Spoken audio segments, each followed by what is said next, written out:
Hello बच्चों, कैसे हैं आप? उम्मीद करते हैं कि आप सभी अच्छे होंगे। मिशन सिस्टर संवाद टीम आप सभी बच्चों का स्वागत करती है। बच्चों, आज हम पढ़ेंगे व्यंजन के भेद। तो व्यंजन के कितने भेद होते हैं? 3 भेद होते हैं। स्पर्श व्यंजन, अंतस्थ व्यंजन और ऊष्म व्यंजन। इनके बारे में पढ़ने से पहले हम थोड़ा सा व्यंजन के बारे में पढ़ लेते हैं कि व्यंजन किसे कहते हैं।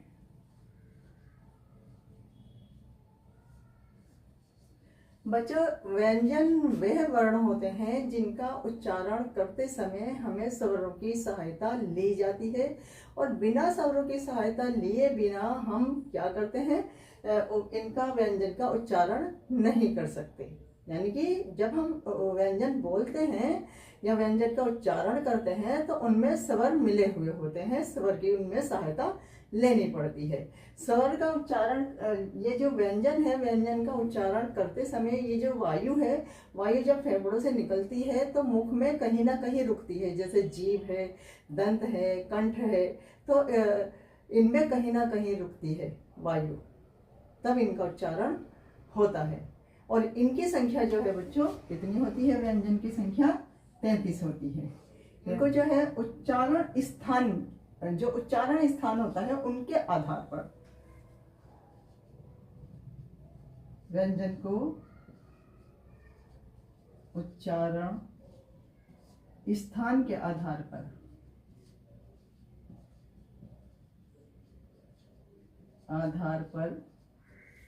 3 भागों में विभाजित किया गया है ना?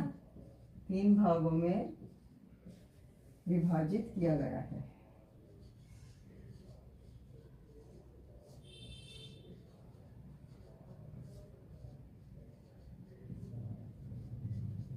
अब वो कौन कौन से 3 भाग हैं?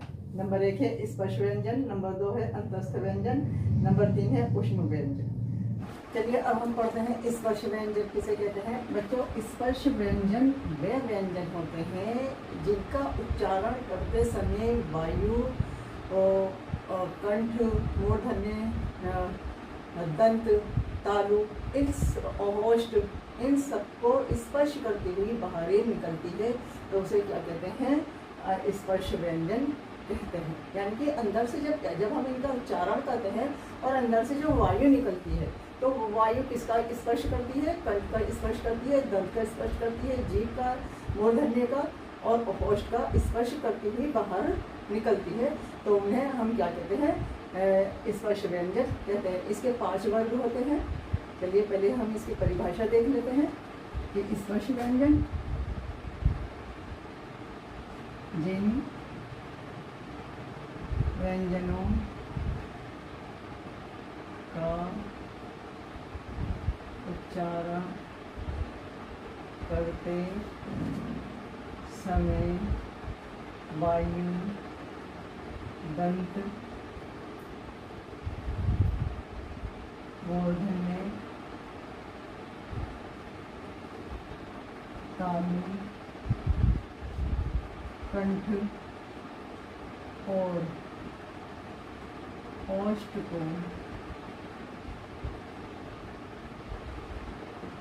स्पर्श करती हुई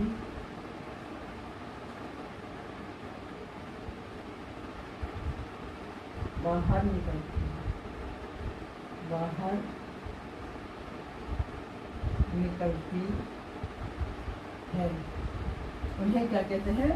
उन्हें स्पर्श व्यंजन कहते हैं। इसके 5 वर्ग होते हैं। यहाँ हम व्यंजन लिखते हैं और यहाँ पर हम क्या लिखते हैं? वर्ग। तो पहला है हमारा का, था, गा, घा और अड़ा, और इसका वर्ग क्या हो गया बच्चों? का वर्ग। इसका हम क्या करेंगे? इसका का वर्ग।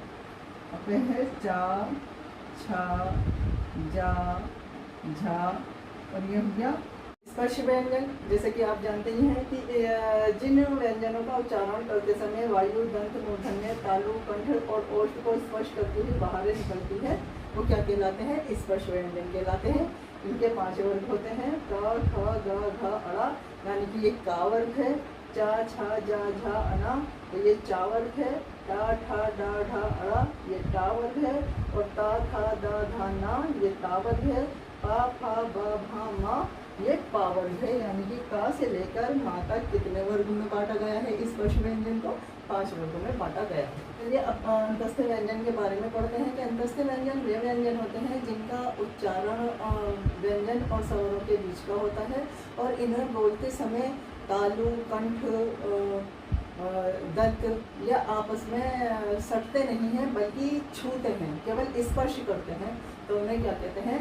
अंतस्थ व्यंजन कहते हैं। इनकी संख्या 4 होती है, जैसे या है, रा है, ला है और वाह है। चलिए अब हम इनका परिभाषा देख लेते हैं।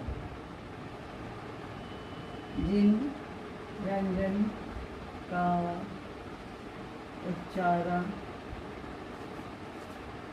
स्वर एवं व्यंजन के बीच का होता है तथा इनके बोलने पर दांत, दंत, ओष्ठ, तालु तथा कंठ सटते नहीं हैं, सटते नहीं है, केवल छूते हैं, केवल छूते हैं। इनकी संख्या कितनी होती है? 4 होती है, जैसे या है, रा है, ला है और वा है। तो ऐसे व्यंजन जो स्वर और व्यंजन के बीच के होते हैं, जब इनको बोला जाता है तो ये जो हमारा दंत है, ओष्ठ है, तालु है और कंठ है, ये सटते नहीं है बल्कि क्या है?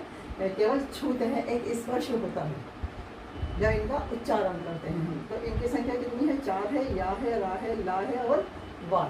तो ये है अंतस्थ है। चलिए अब हम पढ़ते हैं ऊष्म व्यंजन। ऊष्म जैसे कि आप जानते हैं कि इसके नाम से ही जाहिर हो रहा है, ऊष्म यानी कि गर्माहट, गर्मी, है ना। तो पहले हम इसके बारे में समझ लेते हैं। ऊष्म व्यंजन बच्चों उसको कहते हैं जब हम इनका उच्चारण करते हैं और वायु जो है वो बाहर निकलती है, तो वायु और एक किसी न किसी हमारे मुख के किसी न किसी भाग से रगड़ खाकर निकलती है। एक संकुचित वायु जो है वो हमारे मुख से निकलती है और वो क्या करती है? रगड़ खाकर घर्षण करती है। जब घर्षण करने से वो सीटी जैसी आवाज़ पैदा करती है, तो उसे क्या कहते हैं? ऊष्म व्यंजन कहते हैं। चलिए अब हम इसकी परिभाषा देख लेते हैं कि जिन व्यंजनों के उच्चारण के समय वायु, है ना, उच्चारण के समय वायु मुख के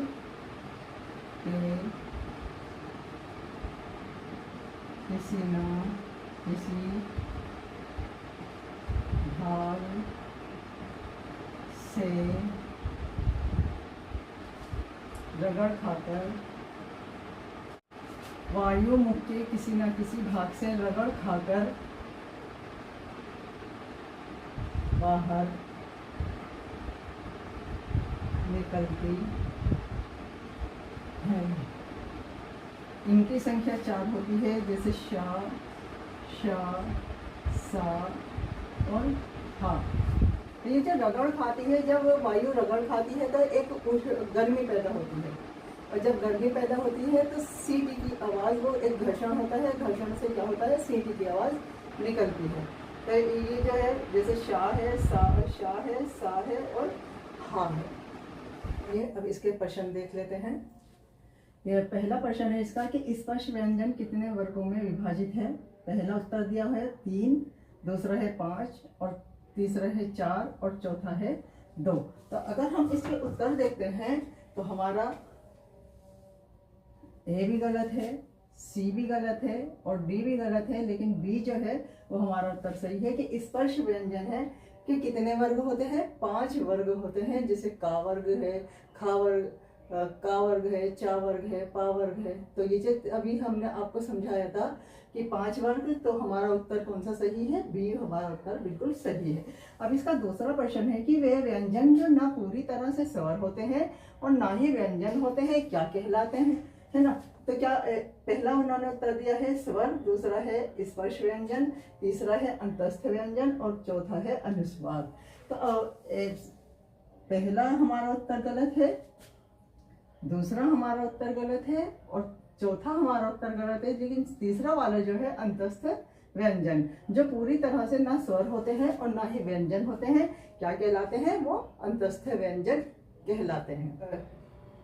तीसरा इसका प्रश्न है कि निम्नलिखित में से कौन सा वर्ण अंतस्थ व्यंजन है। अब ये चा है, शा है, या है और हा है।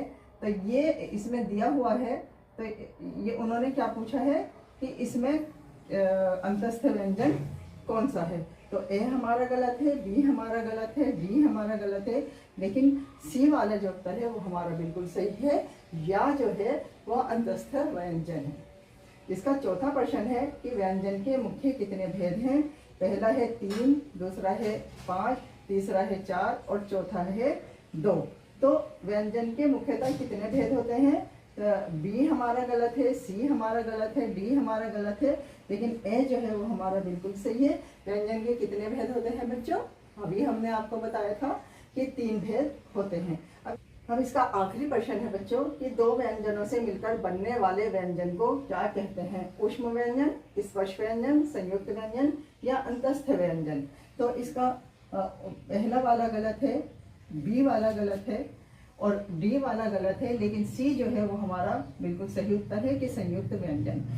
2 व्यंजनों से मिलकर बनने वाले व्यंजन को क्या कहते हैं, संयुक्त व्यंजन कहते हैं।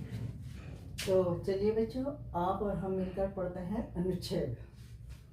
15 अगस्त 1947 का दिन भारतीय इतिहास का स्वर्णिम दिवस है। इसी दिन हमारे देश को अंग्रेजों की गुलामी से आज़ादी मिली थी। स्वतंत्रता प्राप्त करने के लिए हमारे अनेक वीर सपूतों ने अपने प्राणों का बलिदान दिया था। महात्मा गांधी, पंडित नेहरू, भगत सिंह, सुभाष चंद्र बोस, चंद्रशेखर आजाद जैसे अनेक स्वतंत्रता सेनानियों के त्याग और संघर्ष के कारण आज हम स्वतंत्र भारत में सांस ले रहे हैं। स्वतंत्रता दिवस पूरे देश में बड़े उत्साह और देशभक्ति की भावना के साथ मनाया जाता है। इस दिन राजधानी दिल्ली में लाल किले पर प्रधानमंत्री झंडा फहराते हैं और राष्ट्र को संबोधित करते हैं। विद्यालयों, कॉलेजों और संस्थानों में भी झंडा वंदन, देशभक्ति के गीत, कविताएं और सांस्कृतिक कार्यक्रम आयोजित किए जाते हैं। ये दिन हमें स्वतंत्रता सेनानियों के बलिदान की याद दिलाता है और अपने देश के प्रति कर्तव्य निभाने की प्रेरणा देता है। हमें अपने देश को आगे बढ़ाने, उसे स्वच्छ, सुरक्षित और समृद्ध बनाने के लिए सदैव प्रयत्नशील रहना चाहिए। अब हम इसके प्रश्न देखते हैं बच्चों। इसका पहला प्रश्न है कि स्वतंत्रता दिवस कब मनाया जाता है। पहला ऑप्शन इन्होंने दिया है 15 अगस्त, दूसरा दिया है 26 जनवरी, तीसरा है 2 अक्टूबर और चौथा है 30 जनवरी। तो पहला है 15 अगस्त, दूसरा है 26 जनवरी। 26 जनवरी को आप जानते ही हैं कि गणतंत्र दिवस मनाया जाता है, लेकिन 15 अगस्त को क्या मनाया जाता है, स्वतंत्रता दिवस। तो हमारा उत्तर कौन सा हुआ, हमारा बी भी गलत हुआ, सी भी गलत हुआ और ये डी भी गलत हुआ, लेकिन ए जो है वो हमारा बिल्कुल सही उत्तर है कि 15 अगस्त। अब इसका दूसरा प्रश्न है बच्चों कि स्वतंत्रता दिवस के दिन लाल किले पर कौन झंडा फहराता है। भारत के, पहला ऑप्शन दिया है भारत के राष्ट्रपति, दूसरा है भारत के उपराष्ट्रपति, तीसरा है भारत के प्रधानमंत्री और चौथा है भारत के रक्षा मंत्री। तो बी हमारा गलत है, डी हमारा गलत है और ए हमारा गलत है, लेकिन सी जो है वो हमारा उत्तर इसका बिल्कुल सही है कि भारत के प्रधानमंत्री जो है वो कहाँ पर झंडा फहराते हैं, लाल किले पर झंडा फहराते हैं। देखिए ये लिखा हुआ है कि लाल किले पर प्रधानमंत्री तिरंगा झंडा फहराते हैं। तो चलिए इसका अगला प्रश्न हम देखते हैं। चलिए इसका अगला प्रश्न लेते हैं कि स्वतंत्रता दिवस हमें किस बात की याद दिलाता है। पहला ऑप्शन है स्वतंत्रता सेनानियों के बलिदान की, दूसरा है अपने देश के प्रति कर्तव्य निभाने की, और तीसरा है देश के नक्शे की, और चौथा है देश की नदियों की। तो अपने देश के कर्तव्य निभाने, स्वतंत्रता सेनानियों के बलिदान, तो बी जो है वो हमारा गलत है, डी हमारा गलत है और सी हमारा गलत है। लेकिन ए वाला जो उत्तर है वो हमारा बिल्कुल सही है कि स्वतंत्रता दिवस हमें किसकी याद दिलाता है, स्वतंत्रता सेनानियों के बलिदान की। अब इसका चौथा प्रश्न है, हमें अपने देश को आगे बढ़ाने के लिए किस प्रकार प्रयत्नशील रहना चाहिए। उसे स्वच्छ, सुरक्षित और समृद्ध बनाने के लिए, दूसरा है बहुत सारे पेड़ लगाने के लिए, तीसरा है समाज सेवा करने के लिए, और चौथा है हर प्रकार से देश सेवा करने के लिए।